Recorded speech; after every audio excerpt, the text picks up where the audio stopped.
I would like to begin by acknowledging the traditional owners of this land on which we stand today and pay my respect to their elders, past and present.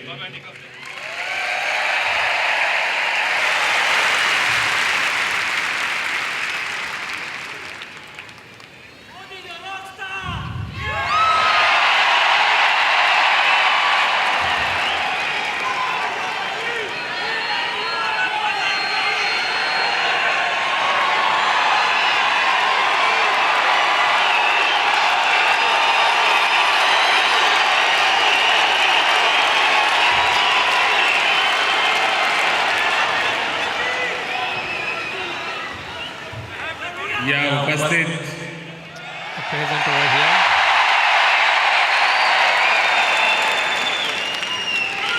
यहाँ के सामाजिक राजनीतिक जीवन के The social life, सभी वरिष्ठ महानुभाव all dignitaries और मेरे प्यारे देशवासियों, and my dear countrymen.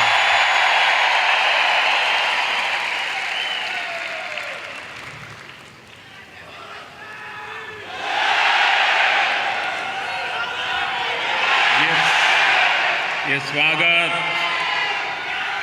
ये सम्मान, This ये respect, उत्साह, ये enthusiasm, उमंग, इसका हकदार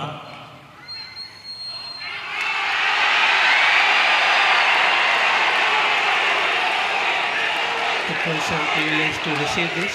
इसका हकदार मोदी नहीं है। Modi is not the person privileged to receive this. 125 crore देशवासी 1,250 million countrymen, ये उनके हकदार है। they have the right to receive this. ये स्वागत, ये सम्मान, ये प्यार This love, this welcome, Bharat this माता respect के उन 125 करोड़ संतानों के चरणों में मैं समर्पित करता हूँ। I give this unto the feet of the children of the Mother India. मैं देख रहा हूँ कि बहुत लोग अभी भी बाहर हैं। I see अंदर that आ नहीं many पाए। people are still outside. They could not come inside.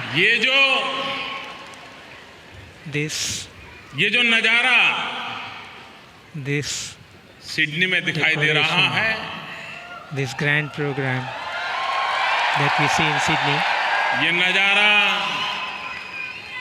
पूरे हिंदुस्तान को आंदोलित कर रहा है। that is moving the whole of India.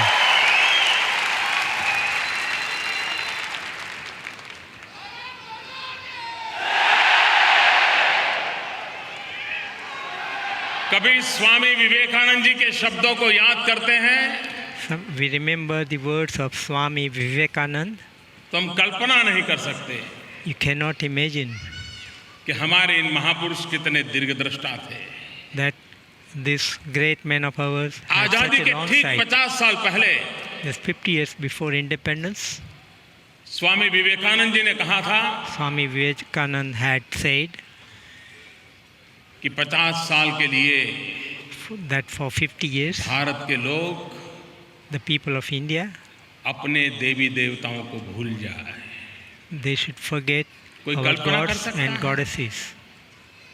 Can anyone एक imagine that? सन्यासी That और this जो खुद renunciated person आध्यात्मिक जीवन को लेकर के चल पड़ा था, who was going on the जिसने spiritual गुरुदेव path, रामकृष्ण परमहंस को अपना जीवन आहूत कर दिया था, he devoted his life to his master जिसके लिए Ramakrishna Paramhans. Why? ईश्वर साक्षात्कार For यही जीवन realizing का God. मकसद रहा था।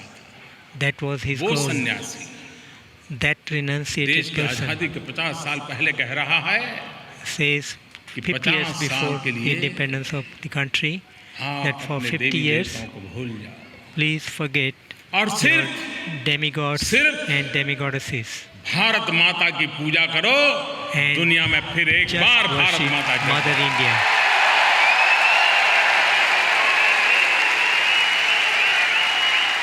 और उस महापुरुष के शब्दों की ताकत देखिए। And look at the strength of that great man. ठीक उस 50 साल के बाद And exactly after 50 Bharat years, आजाद हो गया। India became independent. मेरी तरह Like me, यहाँ बहुत लोग ऐसे हैं there are many people over here जिनका जन्म आजाद हिंदुस्तान में हुआ है। who were born in independent India. और ये मेरा सौभाग्य है कि मैं देश का पहला प्रधानमंत्री ऐसा हूँ And it is जो my Azad good luck Hindustan में पैदा हुआ। that I am the first Prime Minister of the country who was born in the independent Hindustan. और तब जाकर के मुझे जरा ज्यादा ही And then जिम्मेवारी का एहसास होता है। I feel that my responsibility.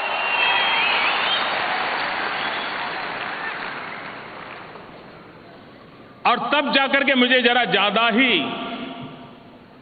जिम्मेवारी का एहसास होता है, क्योंकि मेरे जैसे आप में से बहुत लोग हैं जो आजाद हिंदुस्तान में पैदा हुए हैं। हमें देश की आजादी के लिए लड़ने का सौभाग्य नहीं मिला है। हमें भारत माता को गुलामी की जंजीरों से मुक्त कराने के लिए फांसी के तख्त पर चढ़ने का नसीब नहीं हुआ है। हमें मां भारती के सम्मान और गौरव के लिए जेल के सलाखों के पीछे अपनी जवानी खपाने का सौभाग्य नहीं मिला है। और हमारे भीतर एक दर्द होना चाहिए, एक कशक होनी चाहिए कि हम आजादी की जंग में नहीं थे। हम देश के लिए मर तो नहीं सके, लेकिन आजादी के बाद पैदा हुए हैं, क्या देश के लिए जी तो सकते हैं?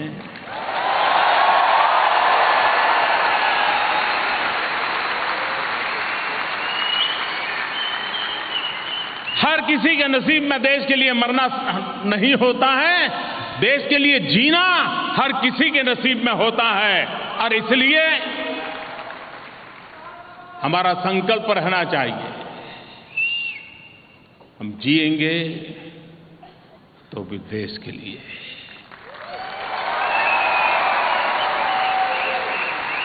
जूझेंगे तो भी देश के लिए। और यही भाव आज 125 करोड़ देशवासियों के दिल में जगा है। आजकल तो आप हिंदुस्तान से रात को निकलें, सुबह ऑस्ट्रेलिया पहुंच जाते हैं, लेकिन भारत के प्रधानमंत्री को यहां आने में 28 साल लगे।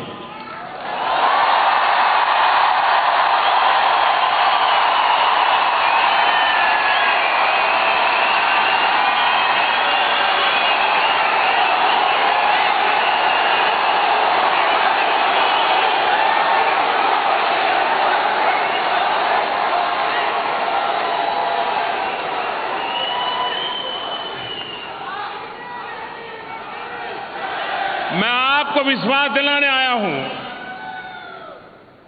ऑस्ट्रेलिया में रहने वाले मेरे देशवासियों, अब आपको कभी 28 साल इंतजार नहीं करना पड़ेगा।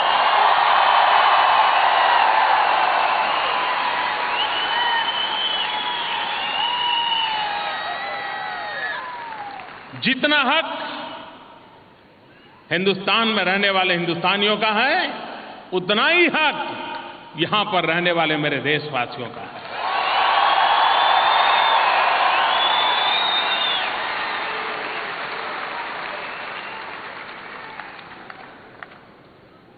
सिडनी एक खूबसूरत शहर है,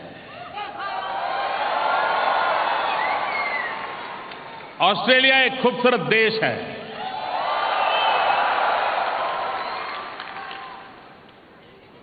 न ऑस्ट्रेलिया न इंडिया क्रिकेट के बिना जी सकते हैं।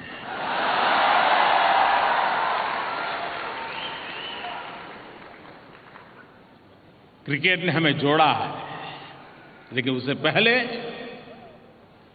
हमारी ऐसी सांस्कृतिक विरासत रही है, इतिहास की ऐसी घटनाएं रही है जिसने हमें अटूट रूप से जोड़ा हुआ है। और ऑस्ट्रेलिया और भारत कॉमन वैल्यूज को शेयर करते हैं।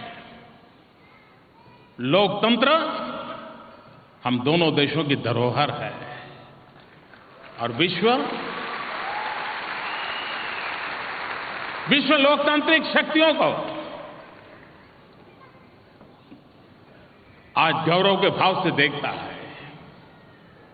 और भारत के दीर्घदृष्टा महापुरुषों का ये बहुत बड़ा योगदान रहा कि आजाद हिंदुस्तान में लोकतंत्र की मजबूत नींव हमारे पूर्व के सभी महापुरुषों ने डाली और उसी का परिणाम है। और लोकतंत्र की ताकत देखिए, अगर लोकतंत्र की ऊंचाई न होती तो क्या मैं यहां होता?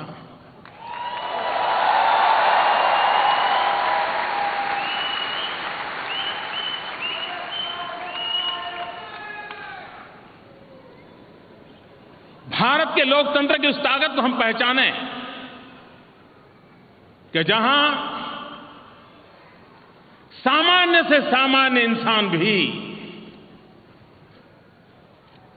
अगर सच्ची निष्ठा और श्रद्धा के साथ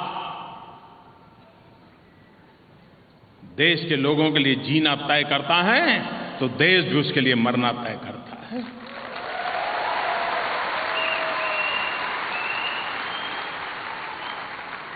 कभी कभार हम शास्त्रों में पढ़ते थे कि फलाने भगवान सहस्त्र बाहु थे, 1000 भुजाएं थी। अब ऐसा तो नहीं था कि यहां लटकाई होगी। इसका मतलब ये था कि उनके पास ऐसे 500 लोग थे जो 1000 भुजाओं के कारण ईश्वर भी अपनी सारी इच्छाओं को पूर्ण कर पाते थे, योजनाओं को पूर्ण कर पाते थे। परमात्मा के पास तो सहस्त्र बाहु थे, लेकिन भारत माता के पास 250 करोड़ भुजाएं हैं। 250 करोड़।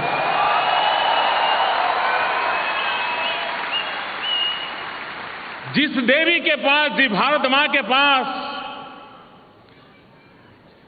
250 करोड़ भुजाएं हो और उसमें भी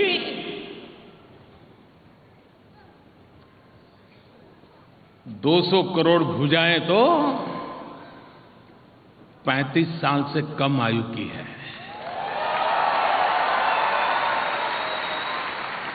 हिंदुस्तान नौजवान है, युवा शक्ति से भरा हुआ है और युवा के मन में आंखों में सपने होते हैं, नेक इरादे होते हैं, मजबूत संकल्प शक्ति होती है और वे पत्थर पे लकीर करने का भी सामर्थ्य रखते हैं। और उसी के भरोसे में विश्वास दिलाता हूं जो स्वामी विवेकानंद ने दूसरा सपना देखा था। उस महापुरुष ने कहा था कि मैं मेरी आंखों के सामने देख रहा हूं, जिस महापुरुष ने जीवन के अंतकाल में 50 साल के बाद का सपना देखा था, जो चरितार्थ हुआ, उस महापुरुष ने दूसरा सपना देखा था। और स्वामी विवेकानंद जी ने कहा था कि मैं मेरे आंख के सामने भारत मां का वो रूप देख रहा हूं, उस जगत जननी का रूप देख रहा हूं। फिर एक बार मेरी भारत माता विश्व गुरु के स्थान पर विराजमान होगी।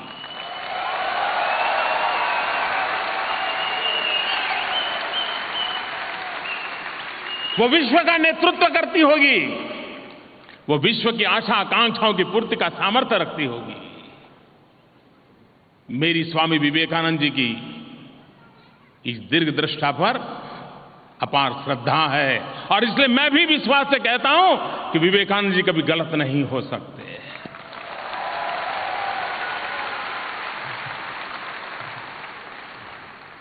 ऐसी ऊर्जा से भरा हुआ हमारा देश है।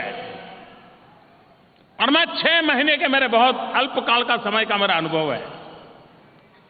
इतने बड़े हिंदुस्तान में 6 महीने कुछ नहीं होते हैं, लेकिन 6 महीने के अनुभव से मैं कह सकता हूं कि देश के सामान्य मानव ने जो सपने देखे हैं, उन सपनों को पूरा करने के लिए आशीर्वाद भारत मां दे रही है, और वो सपने पूरे होने का सामर्थ्य रखते हैं।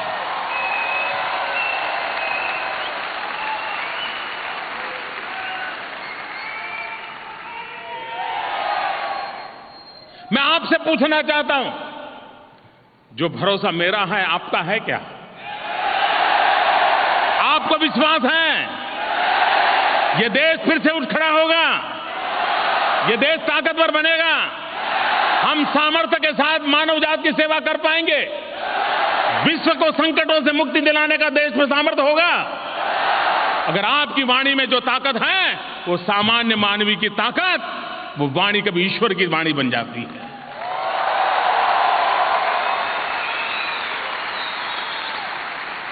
वो ईश्वर के आशीर्वाद बन जाते हैं। मुझे कोई कारण नहीं लगता है भाइयों बहनों, कोई कारण मुझे नहीं लगता है कि हमारा देश अब पीछे रह जाए। मुझे कोई कारण नहीं लगता है। नियति ने उसका आगे जाना तय कर लिया है। अब हम 250 करोड़ भुजाओं ने संकल्प करना है कि हमारी भुजाओं से हर काम वही होगा जो भारत मां के कल्याण के लिए होगा, 125 करोड़ देशवासियों के कल्याण के लिए होगा, विश्व के दुखियारों के लिए होगा। अगर एक बार उन संकल्पों को लेकर के चलते हैं तो उन संकल्प की पूर्ति भी अपने आप होती है। ऑस्ट्रेलिया के जीवन में कोई भी भारतवासी गर्व करता है कि यहां 200 साल पहले भारत से कुछ परिवार आए थे। 200 साल पहले,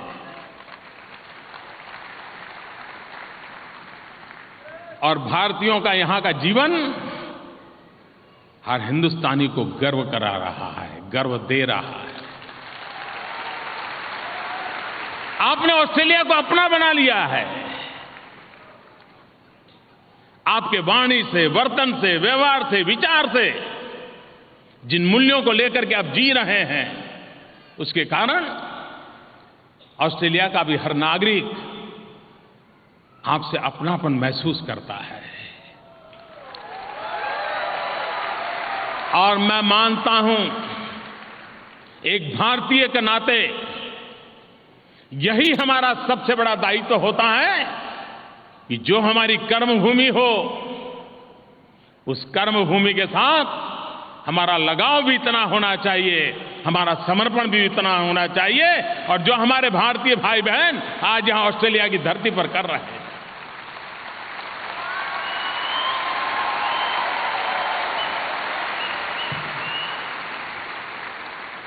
मैं यहां आने से पहले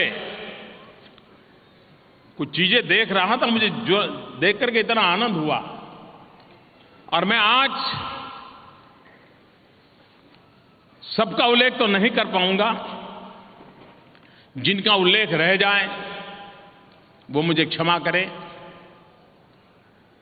वो अगर कमी है तो मेरी कमी है, उनके पराक्रम की कमी नहीं है। और इसलिए कह करके मैं, आप देखिए 1964 में जो टोक्यो में ओलंपिक गेम हुआ, उसमें मूल भारतीय बख्तवार सिंह समराय, उन्होंने प्रतिनिधित्व किया था ऑस्ट्रेलिया की तरफ से।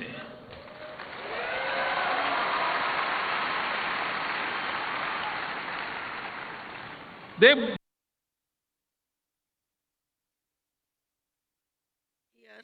in a very भारत से आए big number in यहाँ पर Anglo-Indians are.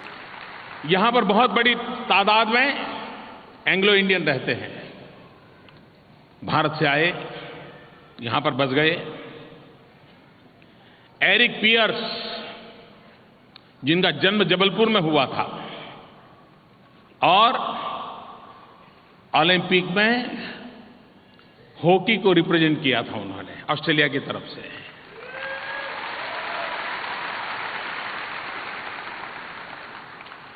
Red sellers, Stuart Clark,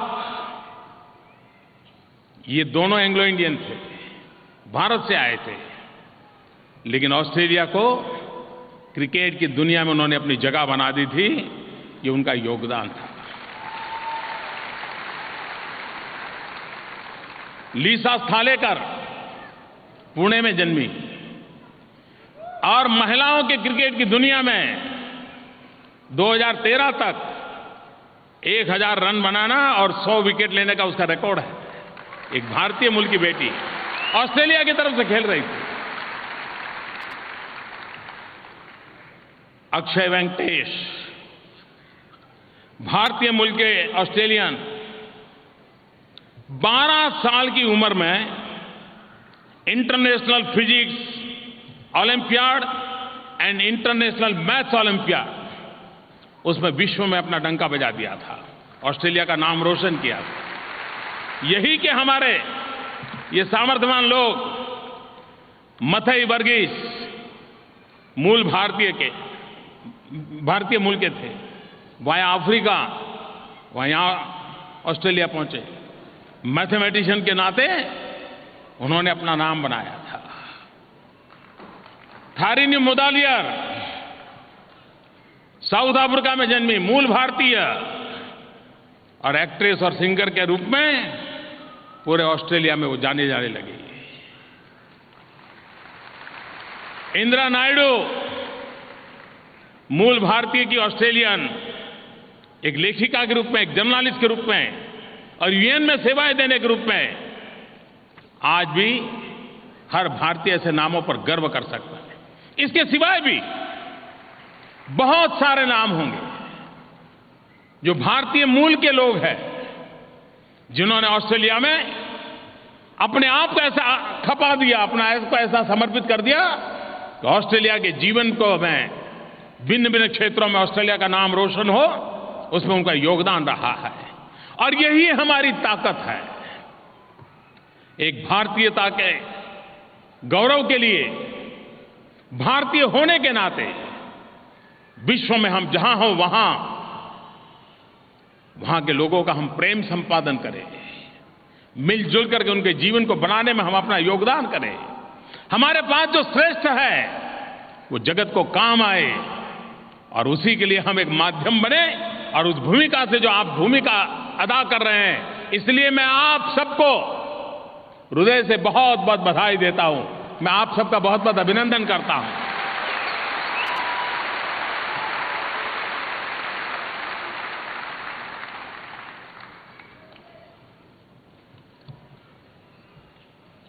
मुझे मालूम है चुनाव तो हिंदुस्तान में चल रहे थे,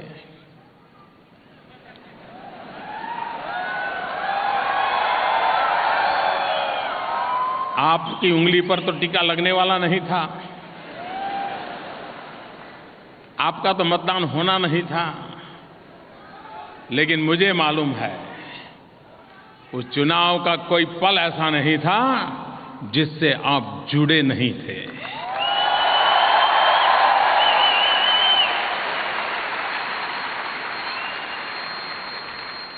कोई परिवार ऐसा नहीं था जो चुनाव के नतीजे आने वाले थे उस रात तय करके बैठा था अब तो सोना नहीं है।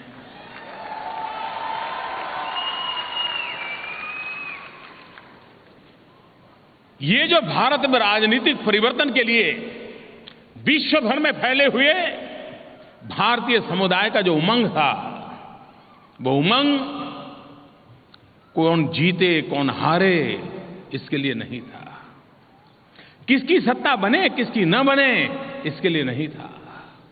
उसके दिल में एक दर्द था, आग थी, पीड़ा थी कि मैं दुनिया में जहां बैठा हूं मेरा देश कब ऐसा बनेगा।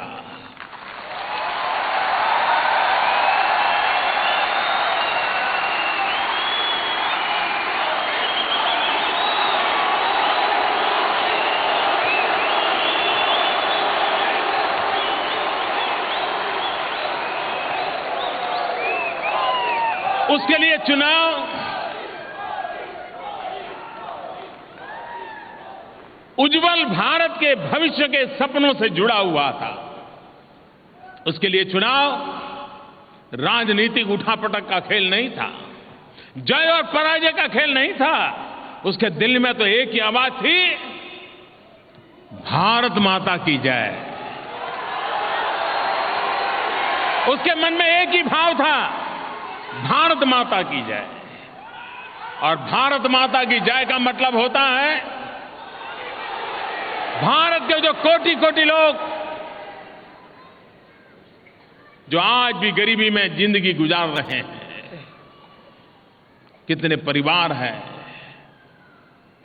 जिनको आज बिजली तक मुहैया नहीं है।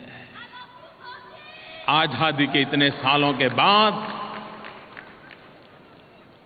पीने का शुद्ध पानी न मिले, बिजली मुहैया न हो, इतना ही नहीं, शौचालय तक नहीं है।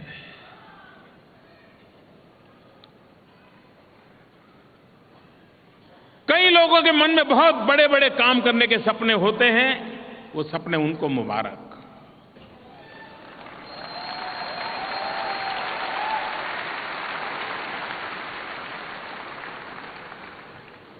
मुझे तो छोटे छोटे काम करने हैं।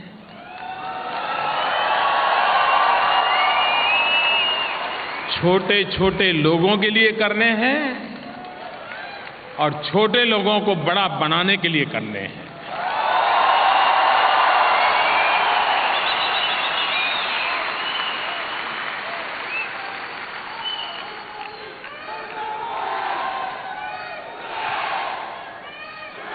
आप कल्पना कर सकते हैं, आज के युग में बैंकिंग सिस्टम से अलग रह करके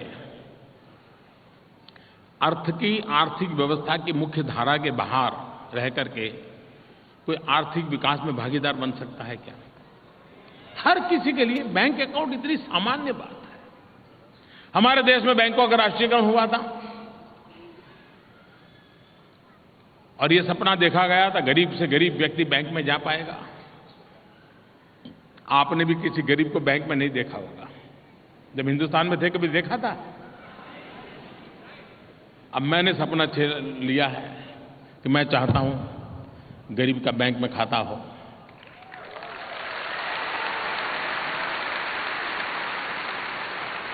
मैंने प्रधानमंत्री जन धन योजना बनाई क्योंकि मैं चाहता हूं कि देश की आर्थिक विकास यात्रा में गरीब से गरीब का भी हिस्सा जुड़ना चाहिए। वो इस व्यवस्था के साथ परिचित होना चाहिए, वो कदम से कदम मिला के चलना चाहिए। करीब 75 मिलियन लोग जिनका बैंक अकाउंट नहीं, उन परिवारों की मैं बात करूं, व्यक्ति नहीं, परिवार। एक परिवार में 5 लोग गिने तो आप अंदाज कर सकते हैं कि कितनी बड़ी संख्या होगी। मैंने रिजर्व बैंक से कहा, मैंने कहा ये काम करना है, कर सकते हैं क्या? रिजर्व बैंक ने कहा कि मोदी जी हो तो सकता है, लेकिन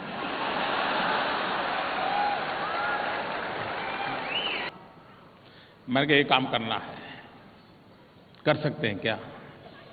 रिजर्व बैंक ने कहा कि मोदी जी हो तो सकता है, लेकिन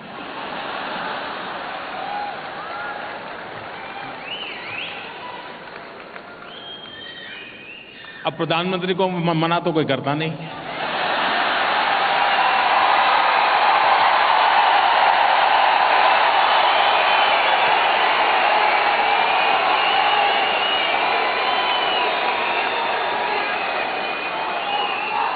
लेकिन उनको तरीके मालूम होते हैं।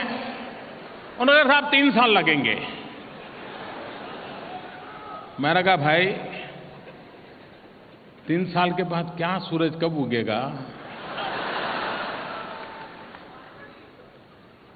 मैंने हमारे वित्त मंत्रालय को पूछा, मैंने कहा भाई ये काम करना है, बताओ क्या करोगे? मैंने कहा रिजर्व बैंक तो 3 साल कह रहे, नहीं बोले 2 साल में कर देंगे। उनको लगा हम मोदी जी खुश हो जाएंगे। वो 3 कह रहे थे, हमने 2 कह दिया, अब तो गाड़ी चल पड़ेगी। मैंने मेरी ऑफिस के लोगों को बुलाया, पीएमओ को। मैंने कहा भाई, ये रिजर्व बैंक कह रही है 3 साल, डिपार्टमेंट कह रहा है 2 साल, आप क्या कह रहे हैं? नहीं साहब, बोले 1 साल तो लगेगा।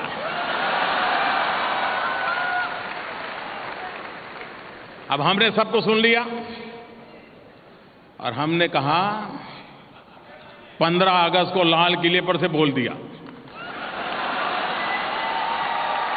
मैंने कहा मुझे ये काम 150 दिन में पूरा करना है।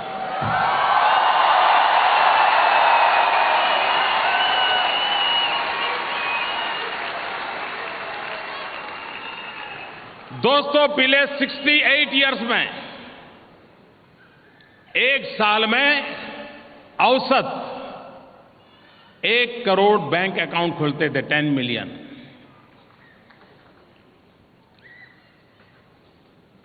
हमने ठान ली कि काम करना है। लास्ट 10 वीक में 71 मिलियन बैंक अकाउंट खुल चुके हैं।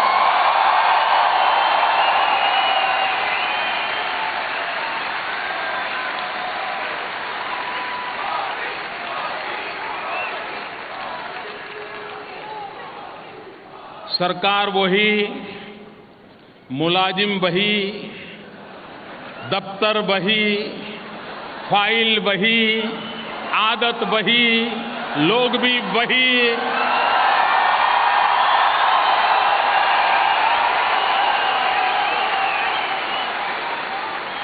काम हुआ कि नहीं हुआ? हो सकता है कि नहीं हो सकता है? इतना ही नहीं, देश के गरीब लोगों की ईमानदारी देखिए। देश के गरीबों की ईमानदारी देखिए। मैं और आज इस धरती से उनको सलाम करता हूं। हमने कहा था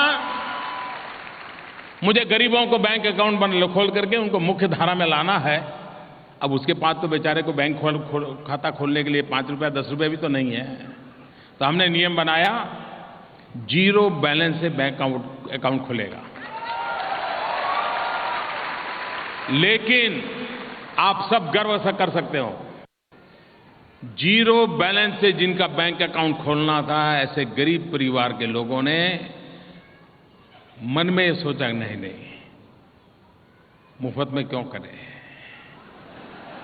भले मोदी जी ने तो कह दिया, लेकिन ऐसा नहीं करेंगे। हमारा भी कोई जिम्मा होता है। और मेरे दोस्तों, आपको जान करके खुशी होगी, इस 70 मिलियन जो बैंक अकाउंट खुले हैं, 10 वीक में खुले हैं, 5,000 करोड़ रुपए इन्होंने जमा करवाया। 5,000 करोड़ रुपए।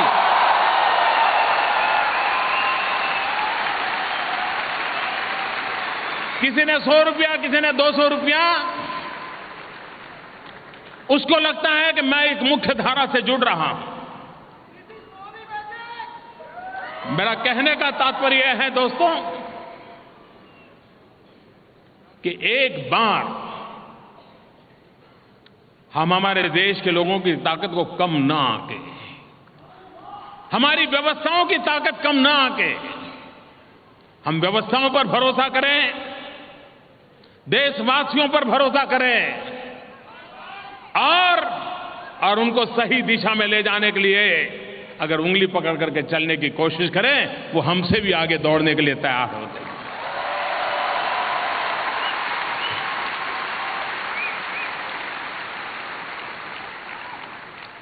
और मैंने उनको कहा है 26 जनवरी फाइनल डेट, पूरा करना है काम। लगे हैं, सारे बैंक एम्प्लॉय लगे हुए हैं, काम कर रहे हैं।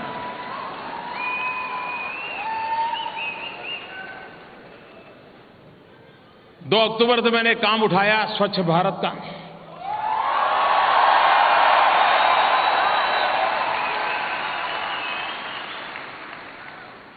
आप मुझे बताइए, दुनिया के किसी भी देश में आप जाते हैं और वहां की स्वच्छता देखते हैं तो सबसे पहले हमारे देश के गली मोहल्ले याद आते कि नहीं आते?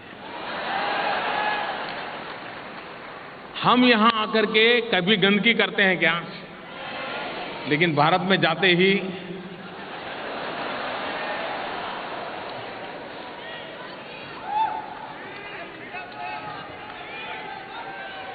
ये सिर्फ व्यवस्थाओं के कारण ये समस्या नहीं है। मैं जानता हूं कठिन काम है। महात्मा गांधी भी इस बात के लिए बहुत आग्रह करते थे। लेकिन क्या बहुत कठिन काम है इसलिए हाथ ही नहीं लगाना चाहिए क्या? दूर भागना चाहिए क्या? आलोचना सहने की तैयारी चाहिए कि नहीं चाहिए? और भाइयों बहनों,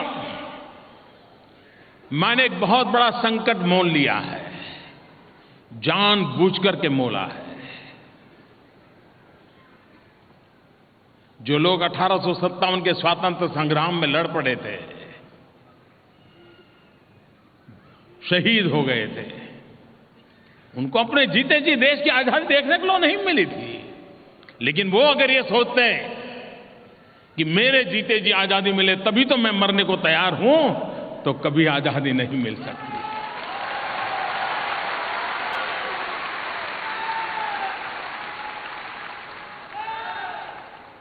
अगर 125 करोड़ देशवासी तय करें तो दुनिया के सामने ये जो हमारी छवि बिगड़ी हुई है उसको भी हम बराबर साफ सुथरा बना सकते हैं। और इसलिए मैंने इस काम को उठाया।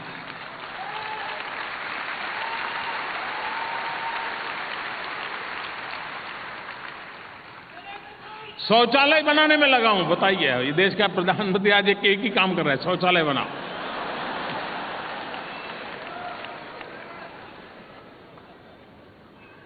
खास करके हमारी माताओं बहनों की डिग्निटी, गांव के अंदर आज भी खुले में शौचालय जाना पड़ रहा है, मन में दर्द होती, शर्मिंदगी महसूस होती है। और मैं भी आपसे अनुरोध करता हूं, ईश्वर ने आपको बहुत कुछ दिया होगा, आप पूंजीपति नहीं होंगे, लेकिन 2 टंक अच्छे ढंग से खाना तो जरूर खा सकते होंगे। आप भी अपने गांव में, जहां के आप मूल रहने वाले हैं, इस काम में कुछ योगदान दे सकते हैं तो जरूर दीजिए। मैं आपको निमंत्रण देता हूं।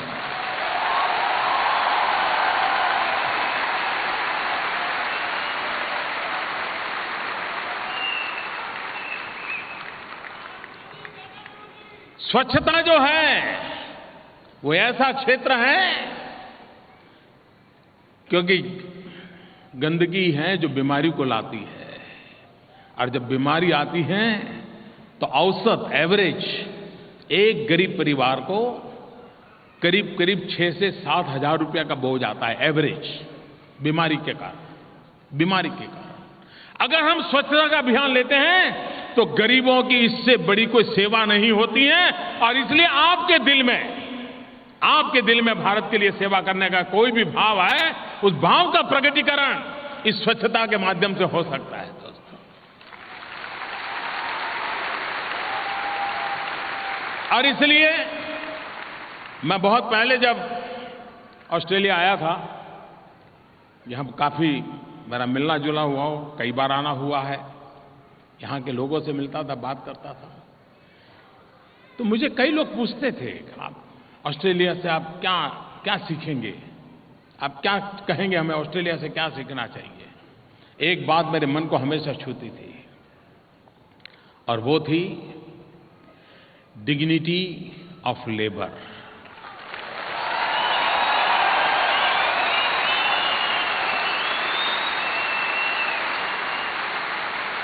यहां के चरित्र में है। जिस आदर के साथ वो डॉक्टर से बात करता है, उतने ही आदर से वो ड्राइवर के साथ बात करता है।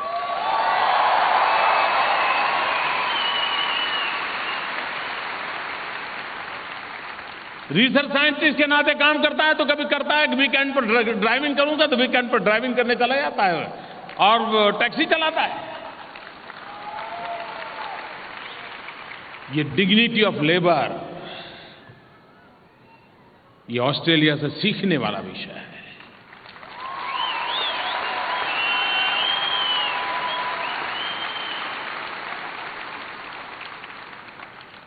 ये स्वच्छता के माध्यम से मैं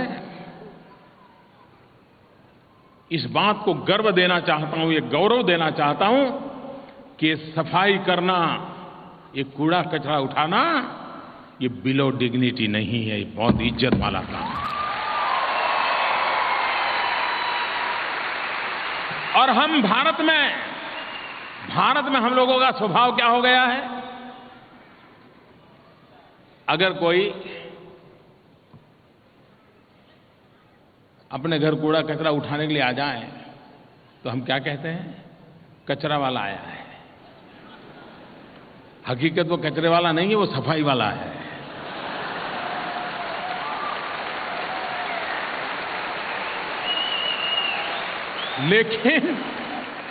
लेकिन हमारे सोचने के तरीके में ऐसी गड़बड़ हो गई है, हमारी टर्मिनोलॉजी इतनी बदल गई है कि जो सचमुच में सफाई का काम करता है उसको भी हम कचरे वाला कहते हैं। ये स्थिति बदलनी है। और इसलिए, और मैंने देखा है आज हिंदुस्तान में उद्योग जगत के लोग हो, सिने जगत के लोग हो, शिक्षा जगत के लोग हो, राजनीतिक जगत के लोग हो, सबने इसको गौरव के साथ इस काम में शरीक होने का काम उठाया है और मैं सबको इसके लिए अभिनंदन करता हूं। काम कठिन है। दिवाली में भी अपना 2 कमरे का घर भी साफ करना है तो हफ्ता लग जाता है, तो इतना बड़ा हिंदुस्तान साफ करना है तो कितना समय लगता है। और इसलिए हमने कहा है 2019 महात्मा गांधी की 150वीं जयंती आ रही है। महात्मा गांधी ने हमें आजादी दी, हम गांधी को क्या दें। कम से कम साफ सुथरा हिंदुस्तान तो उनको चरणों में धरे, हम इतना तो करें।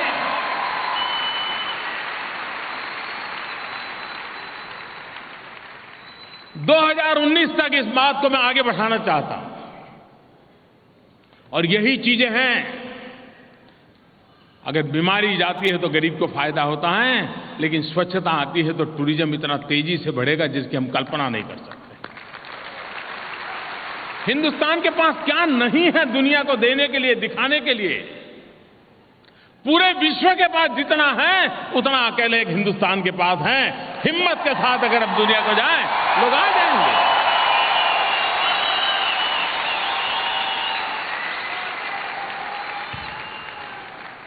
लेकिन वो मिजाज भी तो चाहिए, वो दम भी तो चाहिए, अपने आप पर भरोसा भी तो होना चाहिए।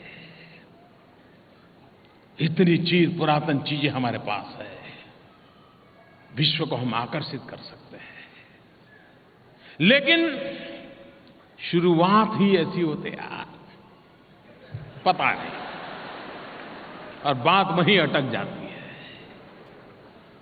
दुनिया से हम इन्वेस्टमेंट चाहते हैं, हम मेक इन इंडिया का अभियान लेकर के बैठे हैं। मैं चाहता हूं विश्व भारत की धरती पर आए, मैन्युफैक्चरिंग सेक्टर में आए, क्योंकि हमारा मकसद एक है, मेरे देश के नौजवान को रोजगार मिले। हमारी सारी नीतियों के केंद्र बिंदु में नौजवान के लिए रोजगार है। जॉब क्रिएशन कैसे हो, और इसके लिए हम दुनिया को कह रहे हैं, आइए भारत में पूंजी लगाइए।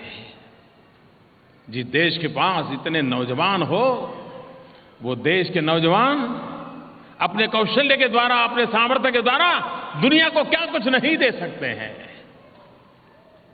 और इसलिए मेक इन इंडिया अभियान हमने चलाया है, और उसके लिए नियमों में, कानूनों में, व्यवस्थाओं में बहुत बड़ा तेजी से बदलाव ला रहे हैं।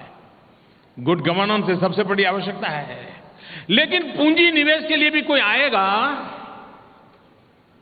तो सबसे पहले उसके यहां जो लोग आते हैं, सीईओ लाएगा, टॉप मैनेजर्स लाएगा, मैनेजरियल स्किल वाले, वो पहले पूछते भाई क्वालिटी ऑफ लाइफ का क्या है। मैं जब गुजरात में मुख्यमंत्री था तो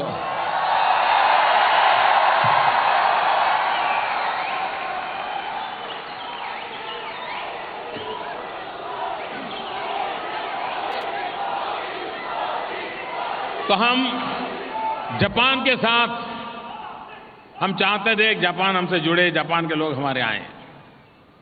हमारे ध्यान में आया कि बाकी सब होगा, लेकिन अगर गोल्फ नहीं है तो जापानी नहीं आएगा। अब गुजरात वालों को गिल्ली डंडा मालूम है, गोल्फ मालूम नहीं।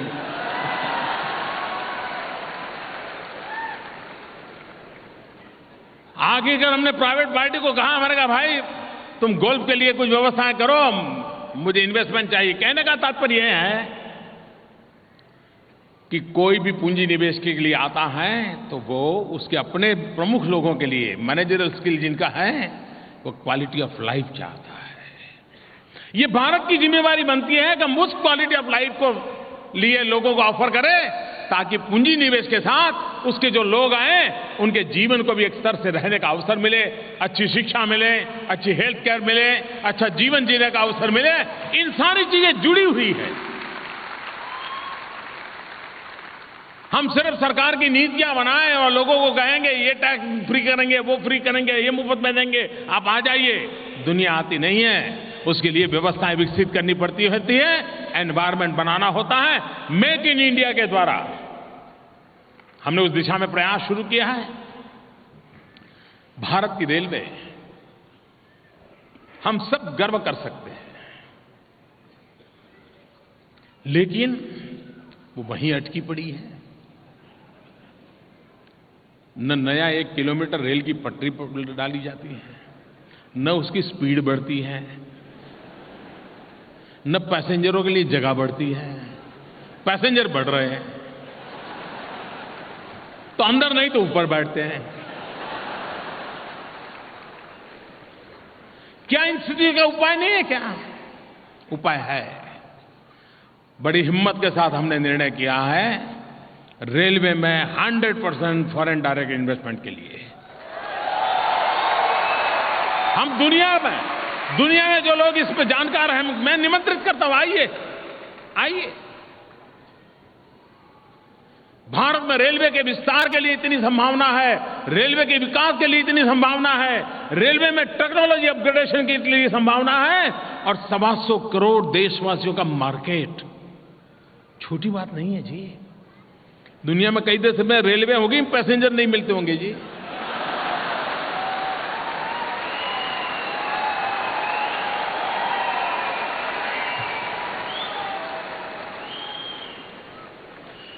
मेरा कहने का तात्पर्य यह है मित्रों कि हम नीतिगत ऐसे बदलाव ला रहे हैं जिन बदलावों के कारण भारत के सामान्य मानवी के जीवन में बदलाव के लिए,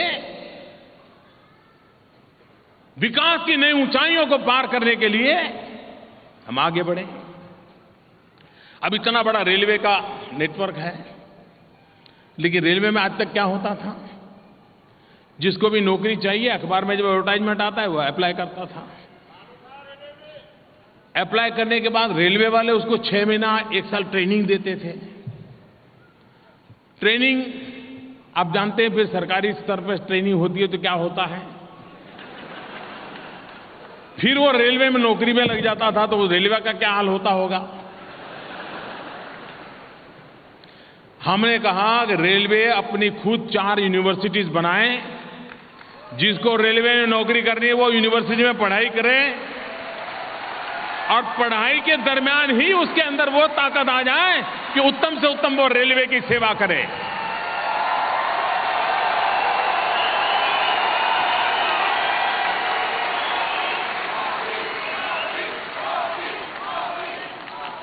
टेक्नोलॉजी अपग्रेडेशन हो, रेलवे का एक्सपांशन हो, at the same time human resource development भी होना चाहिए। और इसके लिए एक और काम जो हमने उठाया है, क्योंकि दुनिया को बहुत बड़े वर्कफोर्स की जरूरत होने वाली है। आज जो दुनिया तेज गति से दौड़ रही है ना, वो बुढ़ापे में आ गई है। आज दुनिया के कई देश हैं जिसके पास आर्थिक सामर्थ्य है, लेकिन वर्कफोर्स नहीं है, और सिर्फ टेक्नोलॉजी के माध्यम से जीवन चलाना संभव नहीं है। कितनी ही टेक्नोलॉजी लाएं, लेकिन प्रॉपर वर्कफोर्स की जरूरत हर एक को रहने वाली है। और हम भाग्यवान हैं, सारे दुनिया को जितने वर्कफोर्स की जरूरत है वो पहुंचाने के लिए हमारे लोगों ने भरपूर काम किया है।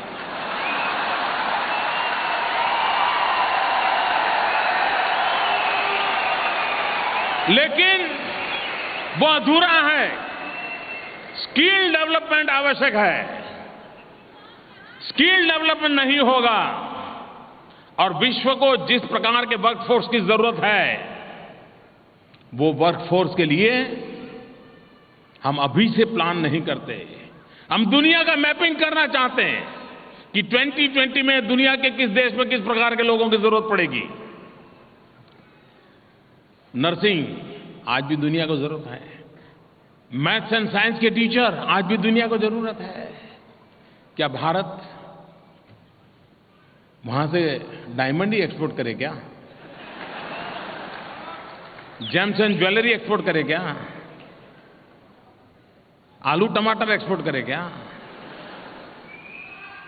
अगर हम दुनिया में बेस्ट क्वालिटी के टीचर एक्सपोर्ट करते हैं, पूरी दुनिया को हम अपनी बना सकते हैं। सारे विश्व को इसकी जरूरत है। सारे विश्व को बेस्ट क्वालिटी टीचर्स की जरूरत है, लेकिन उसके लिए ह्यूमन रिसोर्स डेवलपमेंट पर ध्यान भारत में देना पड़ता है। 5 साल लगे, 7 साल लगे, 10 साल लगे, लेकिन ऐसे मानव ताकत को तैयार करें जो विश्व की जरूरतों की पूर्ति के लिए हो। हमारे नौजवान को रोजगार मिलेगा, विश्व का कल्याण होगा और भारत की जय जयकार होगी। दोस्तों,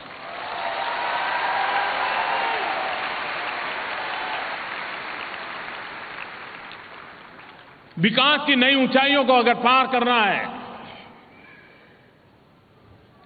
मेरे नौजवान साथियों, भारत ने अपना पूरा ध्यान भारत की युवा शक्ति पर केंद्रित करने की जरूरत है। युवा शक्ति के भरोसे, उनके सामर्थ्य के भरोसे, उनकी टैलेंट के भरोसे हम दुनिया के अंदर भारत का लोहा मनवाने के लिए सामर्थ्यवान बन सकते हैं। और अब दुनिया जमीनी लड़ाई से चलने वाली नहीं है जी। हार जीत जमीनी लड़ाइयों से नहीं होने वाली। वो जगत समय बीत चुका है। अब बाहुबल से नहीं, दुनिया बुद्धिबल से चलने वाली है।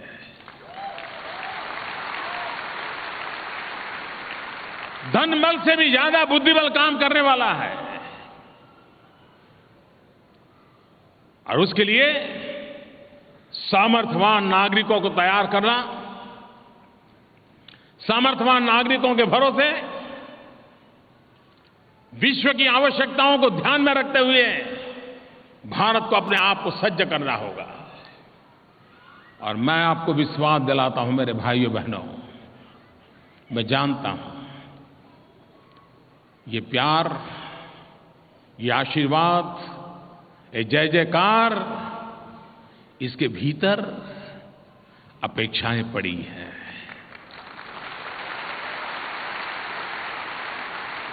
आकांक्षाएं पड़ी है। लेकिन आपका सपना मेरा सपना है।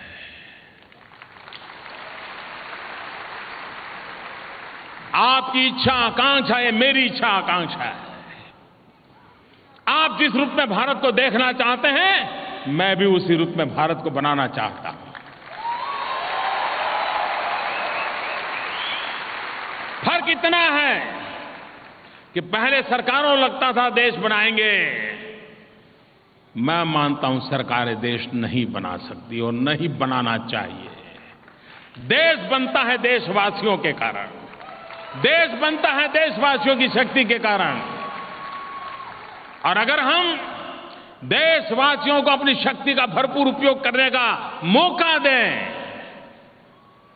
रुकावटें न डालें, सरकार इतना ही करे ना, हट जाए। आपको हैरानी होगी, मैंने आकर के, पहले की सरकारें इस बात का गर्व करती थी कि हमने ये कानून बनाया, हमने फुटिकना कानून बनाया, हमने फलाना कानून बनाया। आपने सुना होगा सब चुनाव में।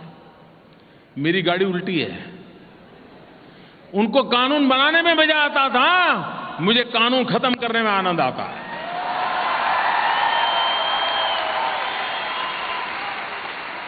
ऐसा बोझ बना दिया, ऐसा बोझ बना दिया है। अरे जरा खिड़की खोलो भाई, लोगों को जीने दो, खुली हवा मिलने दो, खिलने लगेगा जी। और इसलिए मैं कहता हूं, देश के नागरिकों पर मुझे भरोसा है, देश के नागरिकों के सामर्थ्य पर भरोसा है, और उन्हीं के भरोसे देश आगे बढ़ने वाला है। सरकारों के भरोसे देश नहीं चल सकता है और न चलना चाहिए। इस विचार का मैं इंसान हूं। आप लोग जब यहां आए होंगे, आप जब पढ़ते होंगे, तो आपको अपनी मार्कशीट को सर्टिफाई कराने के लिए किसी पॉलिटिशियन के पास सिक्का मरवाने जाना पड़ा होगा, किसी गेजेटेड ऑफिसर के यहाँ जाना पड़ा होगा, सुबह कतार लगती उसके घर के सामने, और कोई पहचान के बिना काम होता नहीं। ये सब आपने अनुभव किया है ना।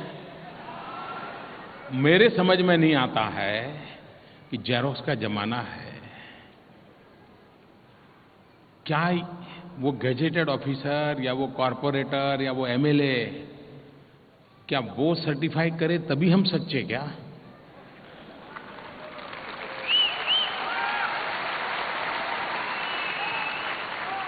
लेकिन अंग्रेजों के जमाने से चल रहा था, मैंने आकर के निकाल दिया। मैंने कहा भाई तुम खुद ही लिख दोगे मेरा है, बस चल मान लूंगा। अरे 125 करोड़ देशवासियों पर भरोसा तो करो भाई। अपनों पर हम भरोसा नहीं करेंगे तो अपने हमारे पर भरोसा क्यों करेंगे?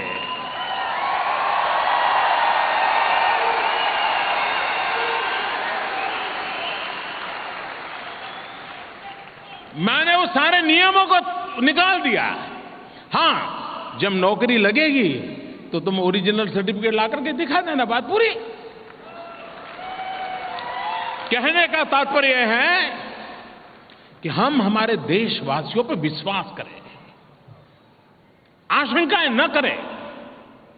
अपने आप में माहौल बदलना शुरू हो जाता है।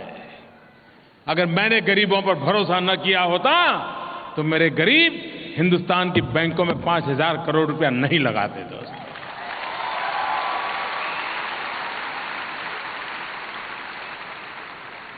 और इसलिए हम भरोसा कर करके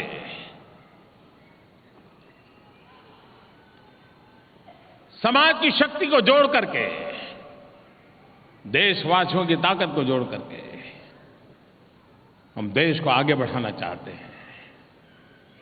हमारा किसान सुखी हो,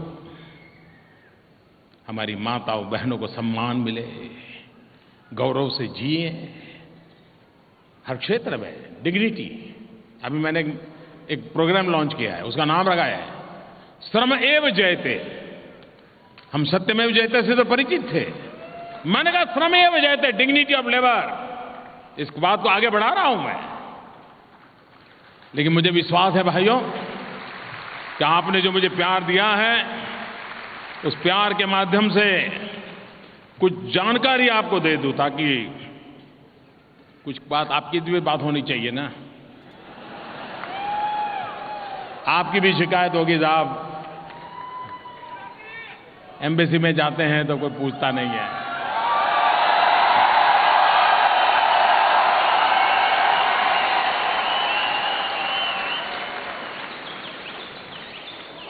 कोई फोन नहीं उठाता है,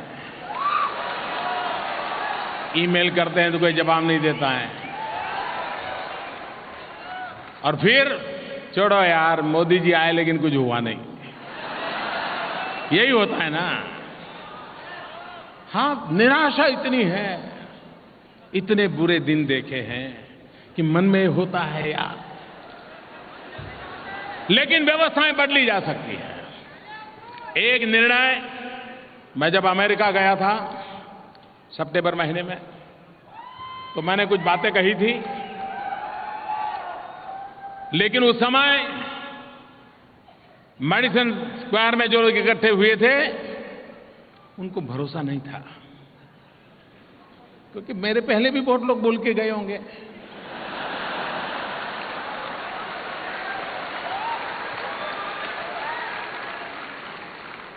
और दूध का जला छाछ फूंक के पीता है। लेकिन भाइयों बहनों, मैंने अमेरिका में जो कहा था, मैंने आकर के उसको एक के बाद एक लागू करना शुरू कर दिया। जिनके पास पीआईओ कार्ड है, उन सबको अब आजीवन वीजा मिल जाएगा।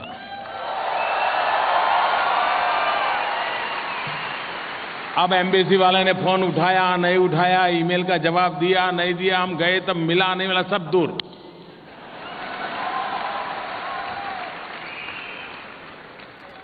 एक और काम है, क्योंकि ये झगड़ा चल रहा है, पीआईओ को लेकर के चले कि ओसीआई को लेकर चले। ओसीआई वाला और पीआईओ वाला को अलग अलग ट्रीटमेंट होती है। मैंने वहां घोषणा की थी कि हम दोनों को एक कर देंगे।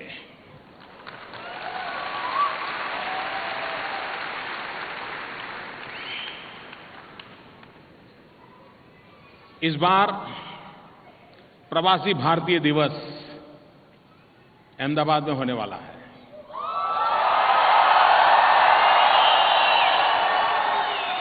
और इस बार के प्रवासी भारतीय दिवस का एक महत्व है। 1915 जनवरी महीने में महात्मा गांधी साउथ अफ्रीका से भारत वापस आए थे। एक प्रवासी भारतीय 1915 जनवरी महीने में महात्मा गांधी साउथ अफ्रीका से भारत वापस आए थे। एक प्रवासी भारतीय के रूप में साउथ अफ्रीका से 1915 जनवरी में महात्मा गांधी वापस आए थे। महात्मा गांधी का हिंदुस्तान वापस आने को 2015 जनवरी 100 साल हो रहे हैं। और इसलिए प्रवासी भारतीय दिवस में महात्मा गांधी का वापस आने की शताब्दी का अवसर है।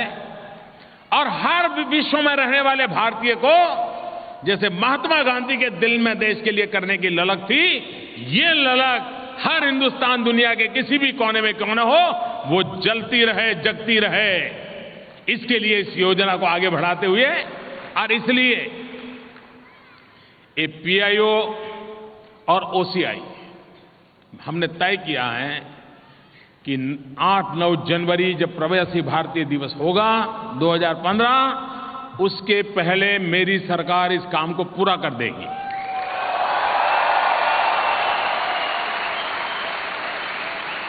तारीख के साथ बता रहा हूं मैं। एक और था, पहले हमारे यहां से जो लोग आते थे तो आप लोगों को पता होगा, पुलिस थाने जाना पड़ता था कि मैं वही हूं, और वो पुलिस वाला तय करता था, हाँ अच्छा वही आप है।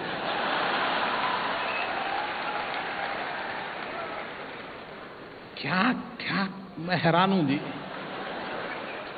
हमने तय कर दिया है किसी को जाना नहीं पड़ेगा, छुट्टी, और इसको लागू कर दिया है। कहने का तात्पर्य है कि ऐसी चीजें बना करके रखी है। अब उसमें से मुझे मुक्ति दिलाने का मैंने अभियान चलाया है भाइयों। सिडनी में इंडियन हमारा जो यहां एम्बेसी का एक हिस्सा यहां सिडनी में भी है,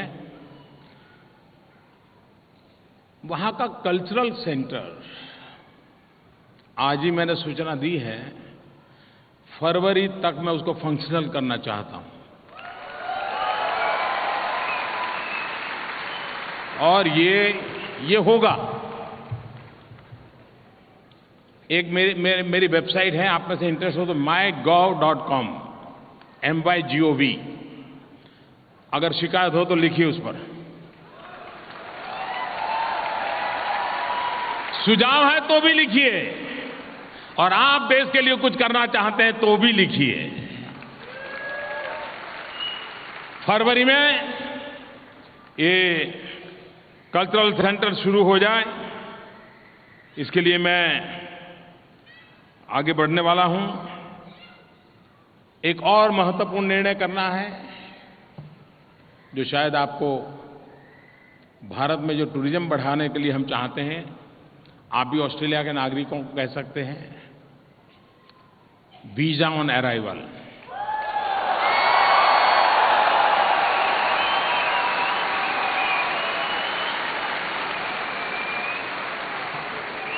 खुश?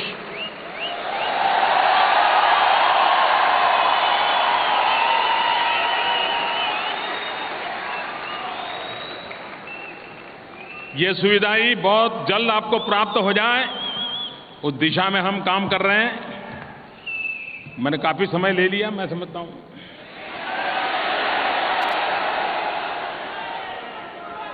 आप लोग स्पेशल ट्रेन लेकर के आए हैं। कोई कल्पना कर सकता है क्या आज वर्किंग डे और ये जमावड़ा?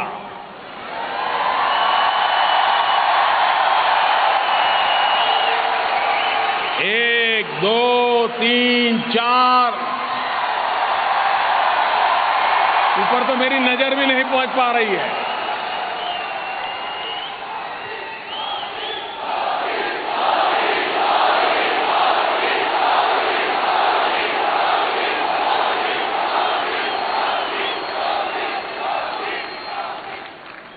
मैं आपके प्यार के लिए बहुत बहुत आभारी हूं आपका, और ये आशीर्वाद बने रहे, ये प्यार बना रहे। मैं आपको विश्वास दिलाता हूं, मैं परिश्रम करने में कोई कमी नहीं रखूंगा।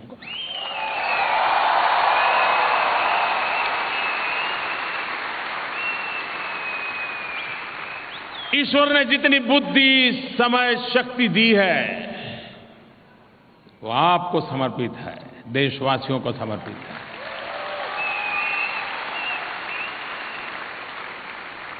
लेकिन ये निश्चित है, हम सब मिलकर के देश को बनाना है। देश ने हमें बहुत कुछ दिया है, हमें भी देश को कुछ देना है। आज हम जो कुछ भी है, किसी न किसी गरीब की कृपा है, तब हम यहां हैं। हमने उसे लौटाना है, और ईश्वर भी प्रसन्न होता है जब हम किसी के काम आते हैं। मैं फिर एक बार, इतनी बड़ी संख्या में आप आए, सम्मान दिया, प्यार दिया, मैं आपका बहुत आभारी हूं। मेरे साथ पूरी ताकत से आज बोलिए। यहां मेरा भी मन करता है बोल लूं। दोनों मुट्ठी पूरी ताकत से बोलिए, भारत माता की। ऐसे नहीं, पूरी ताकत से बताइए। हिंदुस्तान में लगना चाहिए कि भारत मां के भक्त यहां बैठे हैं। भारत माता की, भारत माता की, भारत माता की। बहुत बहुत धन्यवाद।